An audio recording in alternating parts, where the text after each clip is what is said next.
সাতক্ষীরা ৩ আসনে অধ্যাপক ডাক্তার শহীদুল আলমের মনোনয়নের দাবিতে এবং মনোনয়ন কাজী আলাউদ্দিনের মনোনয়ন বাতিলের দাবিতে একটি বিক্ষোভ সমাবেশ অনুষ্ঠিত হচ্ছে সাতক্ষীরার আশাশুনিতে। এই বিক্ষোভ মিছিল থেকে বারবার তারা দাবি জানিয়েছে ডাক্তার শহীদুল আলমকে মনোনয়ন দিতে হবে।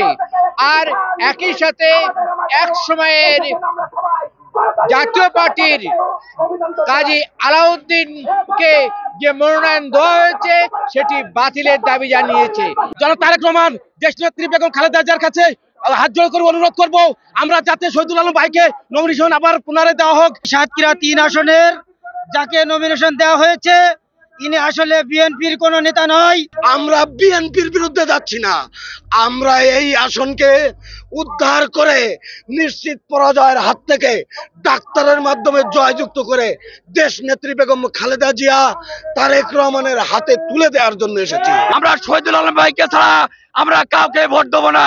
আমাদের দাবি, আমাদের প্রাণের দাবি, আমাদের গরিবের ডাক্তার, তাকে নমিনেশন দেওয়া হোক। আজকের এই বিক্ষোভ সমাবেশ সাতক্ষীরার পরপর তৃতীয় দিনে দাঁড়িয়েছে এই আন্দোলনের কর্মসূচি। মুমতাজ আহমেদ বাপি, সময় সংবাদ, সাতক্ষীরা।